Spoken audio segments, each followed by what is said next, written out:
Precaución, en este programa se hablará de tendencias, actualidad, innovación, creatividad, con invitados y expertos que te harán correr el riesgo de aprender muchísimo.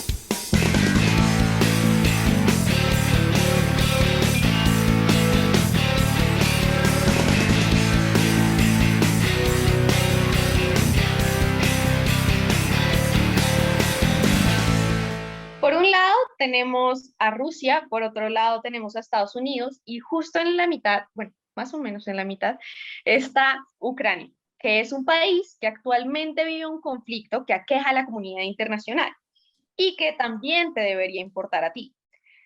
¿Por qué? Bueno, pues para eso el día de hoy tenemos a un experto en el tema, quien es Gabriel Orozco. Yo soy Valentina Guevara, estudiante de Mercadeo de Negocios y esto es Innovation Talks. Bueno, para introducirles un poco a nuestro invitado, les cuento que Gabriel es un hombre que además de ser experto en geopolítica, también es apasionado por el tenis, le gusta mucho ver películas, leer y obviamente pues pasar tiempo con su familia. Y bueno, para entrar en materia, quisiera pedirte, por favor, si nos compartieras un poco acerca de unas claves para poder entender el conflicto que ahorita se está viviendo, porque pues si bien es una situación que acabó de explotar hace unos pocos días, es algo que originó desde hace muchos más años atrás.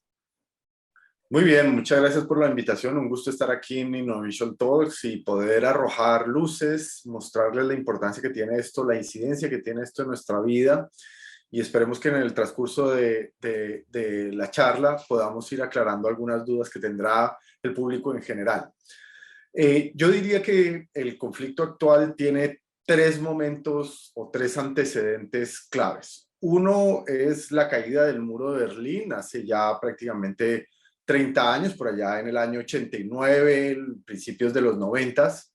Dos, la ocupación o la independencia de la península de Crimea con Sebastopol, un puerto clave en el entorno geoeconómico, en la dinámica comercial, no solamente del Mar Negro con la conexión hacia el Mar Mediterráneo, sino también de tránsito muy importante de productos agroindustriales, de materias primas como gas, petróleo.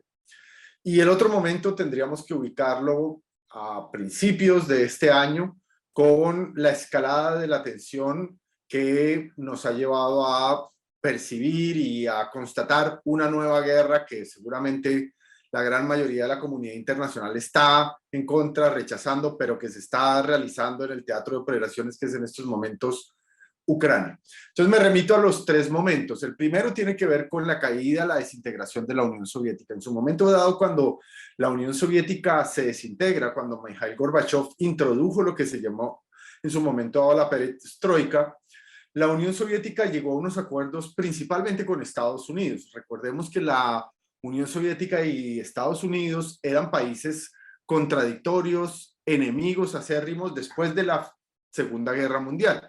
Y durante prácticamente 40 años ellos realmente nos tuvieron al borde de una gran crisis nuclear porque eran las gran potencias, las dos grandes potencias que se disputaban el dominio, el tablero mundial, como hablaban algunos autores como Brzezinski. Y en este contexto, cuando la Unión Soviética se desintegra porque no podía seguir el ritmo de la carrera armamentística, económica, porque Estados Unidos junto con el Reino Unido en cabeza de Ronald Reagan y Margaret Thatcher respectivamente, lanzaron una ofensiva frente al comunismo y quisieron impulsar el mundo libre en cierta medida, pues la Unión Soviética se desintegró, pero firmó unos acuerdos con Estados Unidos. Uno de los temas era reducir la carrera armamentística, ya no se iba a competir por armas nucleares, se controlaría el flujo y distribución de uranio para enriquecimiento y para posibles armas de destrucción masiva. Y otro aspecto muy importante de los tratados es que se iba a parar la carrera de, digamos, misiles aéreos y también se iba a parar algo que es muy importante, la expansión de la OTAN. La OTAN es la organización del Tratado del Atlántico Norte, es una organización que se creó hacia los años 45, 47, con el fin de bloquear o blindar a los países occidentales de cualquier amenaza o ataque por parte de la Unión Soviética.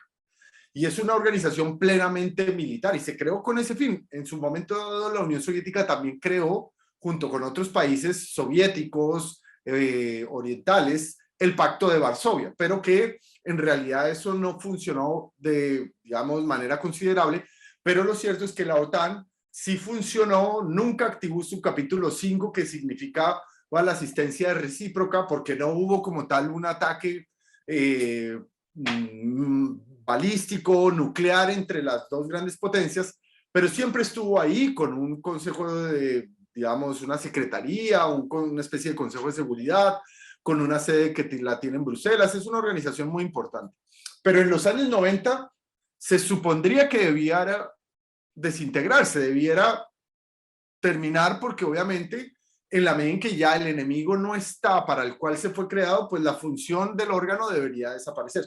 Pero no fue así, al contrario, la OTAN se siguió robusteciendo, crearon un nuevo concepto estratégico. Esto tal vez a algunos que están en el ámbito de negocios, de empresas, les sonaría más para los negocios, pero todo este concepto estratégico muchas empresas lo han tomado del ámbito militar, de seguridad. Y lo cierto es que la OTAN impulsó una nueva generación de políticas de adhesión de países que estaban más allá de lo que era Europa Occidental. Comenzó a adherir a países como Bielorrusia, como Lituania, Estonia, y comenzó a acercarse cada vez más a la nueva Rusia. En este proceso de expansión juega un rol muy importante Estados Unidos, porque le presta su aval, pero también juega un papel muy importante los países de la Unión Europea. De hecho, los países que primero se adhieren a la OTAN, después muy rápidamente o ipso facto se adhieren a la Unión Europea. No ha pasado así con Turquía. Turquía es miembro de la OTAN, pero Turquía tiene unas particularidades que le hacen muy difícil su ingreso pleno, aunque es un socio estratégico, sobre todo por temas económicos, por temas de migración, sociales, en fin. Entonces, este primer momento está marcado por la expansión de la OTAN y el incumplimiento de los acuerdos iniciales a los que habían llegado la ex Unión Soviética y Estados Unidos. Los norteamericanos siempre han dicho, miren, nuestro compromiso en realidad no fue con Rusia, fue con la Unión Soviética, algo muy hipócrita, algo que se debería también poner en contexto y sancionar desde todo el punto de vista moral, porque los abogados dicen algo que es clave, que se llama pacta sunt servanda. Una vez que se firma un tratado, debe cumplirse y debe quedarse en escrito y poderse desarrollar como se pactó. Pero lo cierto es que Estados Unidos ha tenido una política exterior más expansionista, más agresiva en materia de su rol dentro de la OTAN hasta la era Trump. Ahora voy para allá. Pero lo cierto es que la OTAN se ha venido expandiendo y Jeffrey Sachs, un economista y politólogo o analista político internacional muy importante de la Universidad de Columbia, que tiene un instituto de investigación muy grande sobre temas de sostenibilidad, ha dicho en un libro sobre la política exterior norteamericana que ha habido un error craso sobre la visión de Rusia y sobre el papel de la política exterior norteamericana hacia Rusia. Es decir, ese error craso siempre fue seguir considerando a Rusia con mucha desconfianza y mirarlo casi que siempre como una especie de enemigo.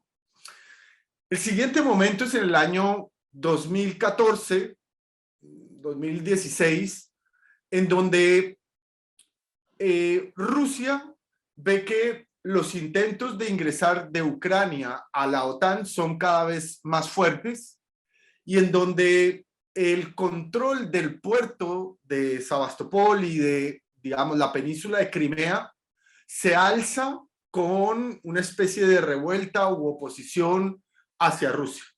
Los ánimos en Ucrania se han venido caldeando. Un grupo, unos líderes políticos con un discurso muy prooccidental y muy antirruso, pues quisieron enarbolar las banderas del nacionalismo y oponerse cada vez más a Rusia. Y Rusia no lo iba a permitir. Entonces, en esos momentos se lanzó una, digamos, operación militar de control del espacio marítimo. En su momento dado, Rusia dispuso una gran cantidad de buques y promovió en Crimea, que hay un número importante de población prorrusa, pues una especie de revuelta que les permitió reconocer una especie de independencia. En ese contexto, la situación no escaló a mayores, hubo un conflicto, pero que Rusia rápidamente logró, podríamos decir, apropiarse o legitimar su acción para darle una cierta independencia a la península de Crimea y con ello no perder plenamente el control geopolítico, geoestratégico de la salida de buques, de las refinerías que se encuentran en esa península. Insisto, este es un canal y un lugar de tránsito, una península estratégica en términos de gasoductos, de petróleo. Rusia tiene un rol muy importante en la geoeconomía mundial. ¿Qué quiere decir esto? Que es un aportante significativo en materia de petróleo. En el mercado mundial de petróleo tiene una cuota muy importante y de gas. Es uno de los principales exportadores de gas a la Unión Europea. Prácticamente la Unión Europea consume cerca del 40% de su gas, principalmente economías como la alemana, de Rusia. Por tanto, hay una relación estratégica entre esos países. Y obviamente Rusia no quería seguir perdiendo el sector. Pero Ucrania seguía alentando la discusión o el discurso ultranacionalista y eso obviamente impactó hasta que, digamos, llega el nuevo presidente con un discurso aún más antirruso, más pro-occidental, alimentado obviamente por las potencias europeas. Y Rusia, en un momento muy particular, y este ya es el tercer momento del año 2020, sobre todo 2021 y lo que vivimos ahora, Rusia está viviendo actualmente una crisis ya no solamente económica como la que atravesamos la gran mayoría de países en el año 2020 y 2021. El 2021 se puede caracterizar por una especie de recuperación económica, pero la crisis de las cadenas de valor, los problemas, digamos, de logística a nivel global y la imposibilidad de recuperar plenamente las economías ha llevado a muchos gobiernos a sufrir crisis de popularidad, crisis de legitimidad. Y eso no ha sido ajeno al mismo Vladimir Putin. Vladimir Putin en estos momentos está en una situación de crisis interna, no ha podido recuperar plenamente la economía. Y además de eso, sigue insistiendo en que muchas partes de Ucrania deberían ser propias del Estado ruso. Es decir, hay como una añoranza a lo que fue la Unión Soviética y en ese sentido impulsa también un discurso ultranacionalista y anti medidas prooccidentales en las élites ucranianas. En ese orden de ideas, pues Putin siempre habló de impulsar la independencia de unas regiones de parte de regiones prorrusas, pero lo cierto, lo que hemos visto de unos 8 días para acá o 5 días para acá, es que la estrategia de Putin no era alentar la independencia como fue con Crimea. Ya Estados Unidos, en cabeza de Joe Biden, venía advirtiendo que Rusia planeaba una escalada de la intervención, pero lo cierto es que hemos visto un intento de cooptar y de tomar todo Ucrania, llegar a la capital Kiev, tumbar al gobierno actual y que los líderes rusos y sobre todo los militares puedan dar una estocada al gobierno actual y con ello motivar una transición hacia una visión nuevamente más prorrusa que prooccidental. Y esos son como los grandes antecedentes y la situación actual que tenemos del conflicto. Gabriel, y además que como tú dices, digamos que no solamente pues estaría viviendo una crisis humanitaria, sino también pues política y económica. Entonces también quisiera preguntarte sobre las implicaciones que esta guerra podría tener, pues no solamente a nivel mundial, sino pues también en el caso de Colombia. Muy bien, bueno, en principio lo que estamos viendo es como ocurre cuando se desata un gran conflicto, por ejemplo, el más cercano que vivimos en nuestra historia reciente fue el de Siria, también en Afganistán, por supuesto, e Irak, pero más recientemente el de Siria, en donde pues Naciones Unidas, la Organización Mundial para las Migraciones estimaron que pudo haber más de 10 millones de refugiados y que pues ha tenido realmente implicaciones en términos de pérdidas de vidas humanas, de posibilidades de desarrollo. Y cada vez que vemos un conflicto de esta magnitud, como el que, insisto, ocurrió en Siria, ocurre todavía en Afganistán o en Irak, pues la gente lo que busca es una zona estable, un lugar donde no le vaya a estallar una bomba, donde no vayan a morir por cuenta de una bala perdida o donde no lo vayan a secuestrar o a desplazar, o donde pueda asegurar sus condiciones de vida. Entonces, el primer impacto en términos, digamos, es ese desplazamiento que estamos viendo masivo. Hemos visto cómo las estaciones de trenes están siendo agolpadas por personas, ha habido caos. También estamos viendo cómo pues la población en las calles, alguna está diciendo que va a defender a Ucrania a capa y espada. El presidente ucraniano ha convocado a los ciudadanos que se puedan defender pues a la movilización en las calles para que en caso de que entren los ciudadanos rusos, pero aquí estamos, o los soldados rusos pues puedan repelerlos, pero aquí estamos frente también a un combate en términos de la información. Antes era más fácil, antes me refiero a hace 20 o 30 años, era más fácil contener, controlar y manipular la información. Hoy con celulares, inclusive hemos visto cómo el presidente ucraniano le solicitó a los países aliados que no les fueran a dejar cortar el internet, y Elon Musk dijo que su sistema satelital les iba a brindar internet, con lo cual pues ellos van a seguir pudiendo reportar información sobre la situación, y esto pues ha mostrado también que Rusia está perdiendo la guerra mediática o la guerra de la información, porque no está pudiendo legitimar su acción. Los países occidentales y la gran mayoría del mundo no solamente están respaldando a Ucrania, la población ucraniana, sino también están rechazando categóricamente el rol de Rusia y sobre todo de Vladimir Putin. Hay una portada fake del Times que de hecho yo compartí en mis redes, pero aunque sea fake es bastante ilustrativa. Es como la guerra de Putin y ponen la cara y como con una imagen de fondo del bigote de Adolf Hitler. Obviamente esto para tratar de mostrar que Putin está procediendo como un dictador, como una persona sanguinaria, irracional, que no tiene ningún tipo de realmente asidero en la población. Y efectivamente Putin está enfrentando fuertes críticas. No solamente hemos visto manifestaciones en San Petersburgo, en Moscú, que están siendo reprimidas por las fuerzas de seguridad internas de Rusia, sino que también estamos viviendo como a nivel global hay manifestaciones en Berlín, en Nueva York, en Londres, para apoyar, para decirle a los gobiernos tienen que implicarse. Y esto está llevando a países como los miembros de la Unión Europea a que abran su grifo de ayuda, ya no solamente humanitaria, sino también en términos de recursos económicos y militares. Hasta ahora todo el escenario se había puesto, nosotros países occidentales no nos vamos a involucrar, respetamos a Ucrania, la apoyamos, pero no nos vamos a involucrar y vamos a hacer sanciones económicas hacia Rusia para tratar de ahogarla, para tratar de mostrarle que no estamos de acuerdo con ella. Pero eso ya cambió.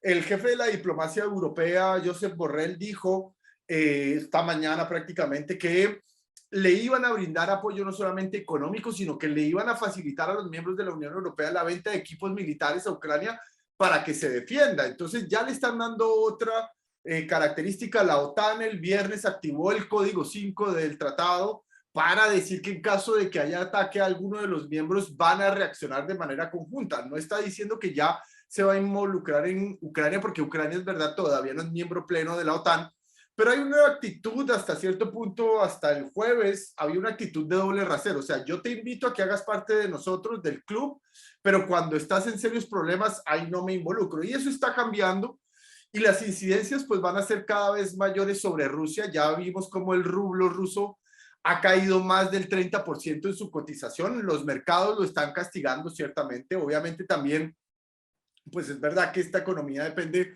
mucho de la exportación del gas y del petróleo, pero también inclusive Alemania ya le impuso sanciones a las importaciones de gas, con lo cual pues eso es un avance muy significativo a Alemania y la Unión Europea. Y también pues estamos viendo consecuencias en el corto plazo. Obviamente estas consecuencias tienen que ver con el aumento del petróleo, del precio del petróleo a nivel mundial. Ya está más del $90 el barril, y además también obviamente un incremento de los costos en productos, sobre todo de fertilizantes agroindustriales, porque Ucrania es un gran exportador de productos y de insumos agroindustriales. Y esto, por supuesto, va a tener una repercusión también en la, podríamos llamarlo así, inflación global, y en un costo mayor sobre la recuperación económica que veníamos experimentando en los últimos 6 meses. Claro, Gabriel, y además es que, como, o sea, es que todo lo que tú dices es realmente cierto, incluso en Colombia, pues muchos de nuestros insumos agroindustriales provienen de allá, entonces podríamos estar viviendo, tras de que ya ahorita tenemos una inflación un poco alta, podríamos ver una inflación, un impacto aún mayor en el costo general de los bienes. Y por último, digamos, también me pareció súper interesante que nos mencionabas, digamos, toda esta este involucramiento que tiene Ucrania con la OTAN y digamos que ahí pueden surgir otras dudas, digamos que ya serían las últimas, y sería, ¿cómo crees tú, hasta dónde crees tú que esto podría escalar? Digamos, ¿hasta qué nivel podría esto llegar? Podría quedarse así o podría ya llegar a ser una tercera guerra mundial o Hay varios escenarios que aquí podríamos contemplar. Un escenario que es al que todos le temen más es un mayor escalamiento de la tensión a tal punto que haya una confrontación bélica de magnitudes nucleares.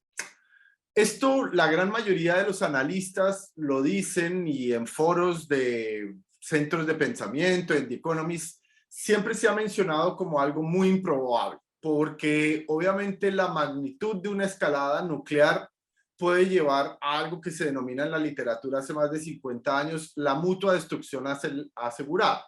Es decir, en el momento en que alguna de las potencias nucleares lance un misil a otra potencia nuclear, la otra va a reaccionar de manera inmediata para destruir al otro y eso va a desencadenar en una hecatombe nuclear y esto obviamente es un escenario irracional, improbable. Hay algunos analistas que han advertido de que esto pues cada vez se está volviendo más preocupante, de que el tono, el discurso de Putin sigue escalando y de que activó, eso lo hizo el domingo en la noche o el sábado en la madrugada, de que activó la alerta máxima en las ojivas nucleares por cuenta de la escalada del conflicto.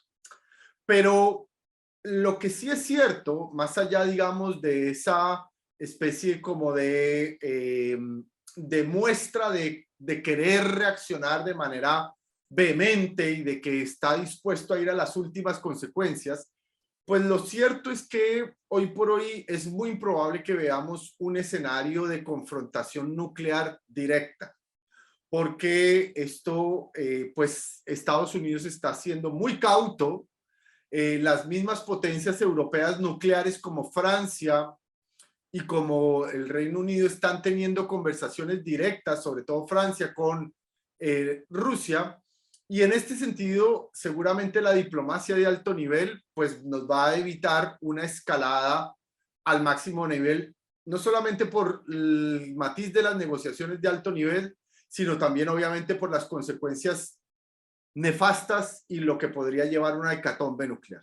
El otro escenario, que es tal vez más probable, es el escenario de un conflicto prolongado a lo Siria, a lo Irak o a lo Afganistán. Entonces, la experiencia de Irak, Afganistán y de Siria han mostrado que las potencias no se involucran directamente, sino que comienzan, aunque inicialmente Estados Unidos sí lo hizo en Irak y en Afganistán, se comenzó a retirar y el teatro de operaciones de Siria es una muestra de lo que podría ser el teatro de operaciones en Ucrania, es decir, un conflicto de larga duración, un conflicto en donde las potencias sigan luchando por el control, en donde tengan algunas zonas de control establecido y haya una especie de paz caliente, es decir, un conflicto interno con unas reglas establecidas en donde las potencias siguen luchando. Un último escenario que veo muy improbable en estos momentos, pero pues que se está discutiendo, claro, todo esto nada está cerrado, ni desde el más extremo hasta este que pues se está abriendo ahora, es que las negociaciones que se están dando entre Rusia y Ucrania directamente fructifiquen, es decir, lleven a buen término, se avance en un conflicto, en un acuerdo, en un tratado parecido al que ya se había firmado en 2016 y que ese acuerdo lleve a que las partes puedan distensionar el conflicto. No lo veo tan probable porque el sentimiento pro-ucraniano al nivel interno e internacional ha crecido muchísimo, así como el sentimiento antirruso. Y esto sin duda alguna lo que nos va a querer mostrar es que los actores van a querer una victoria plenamente establecida.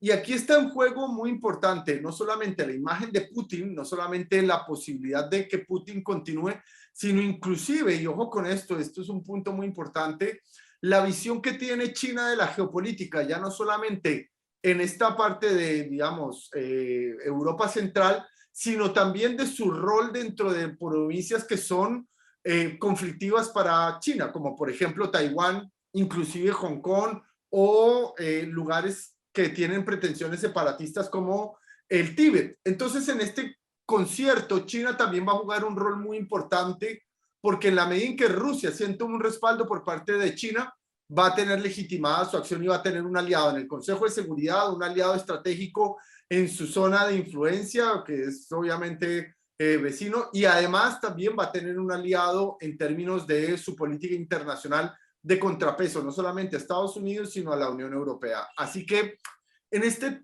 escenario yo veo muy improbable, en este, digamos, contexto veo muy improbable este escenario que las negociaciones fructifiquen. Lo que están diciendo los grandes centros de pensamiento, los que están diciendo los grandes analistas a nivel global es que seguramente va a haber un conflicto prolongado por varios años, en donde va a haber un teatro de operaciones de mucha tensión y una especie de paz caliente en donde se va a jugar, digamos, una economía en esa zona muy importante para el mundo. Entonces, Gabriel, ahora para pasar a una parte diferente del programa, nos encantaría si nos pudieras compartir una frase que te haya inspirado en todo tu proceso profesional o académico.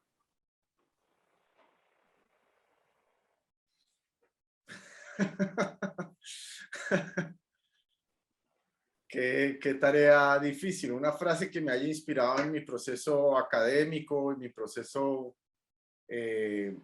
bueno, la voy a decir. Me acuerdo siempre de una frase que me decía mi papá de cuando era muy niño. Las cosas en la vida se hacen como el curso de las estrellas y en el firmamento. Sin prisa, pero sin pausa. Hoy por hoy, en el momento en el que todo fluye en tiempo real, la inmediatez, la necesidad de tener el último dato, de tener como la última moda, de tener la vigencia de lo que sea, y lo vivo yo como académico, como analista que me consultan estos temas, en donde constantemente debo estar informado, saber cuáles son las tendencias, cuáles son los datos más importantes. Es cierto que debemos tener en perspectiva que las cosas o los procesos en la vida son algo que se da continuo y en el día a día. Digamos que lo puedo decir por la experiencia de mi hijo. Mi hijo tiene 5 años, pero para que el niño llegue a jugar bien un deporte, a ser diestro en algo, a hablar bien, tiene que partir desde gatear, desde pronunciar sus palabras, de tratar de mejorar, y eso es un proceso día a día, y por tanto, en ese proceso que siempre queremos tener resultados casi que inmediatos, hay que ser gentiles con uno mismo, hay que tratarse muy bien a uno mismo, y en la medida en que tú te trates bien a ti mismo, en la medida en que seas empático contigo mismo, que no seas tan duro contigo mismo, también lo vas a hacer con los demás. En estos momentos, y lo acabamos de analizar, vivimos escenarios muy complejos, escenarios de mucha tensión, y por tanto la amabilidad, la empatía contigo mismo y con los demás es esencial para que podamos tener una perspectiva más, no solamente positiva, sino una perspectiva más constructiva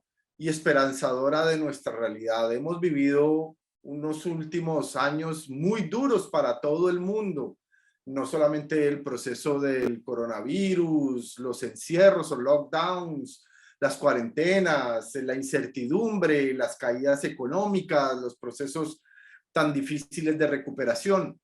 Y ahora estamos asistiendo a una guerra que pues algunos llaman o tiene como connato de una guerra mundial. Por tanto, la incertidumbre es un hecho difícil para la vida. Y decía un autor, Zygmunt Bauman, que lo único cierto es la incertidumbre. Y frente a esa incertidumbre tenemos que ser amables, tenemos que ser también empáticos, porque lo cierto que tenemos frente a esa incertidumbre es la manera como nosotros nos tratamos a nosotros mismos, la manera como nos hablamos, la manera como podemos asumir esas situaciones.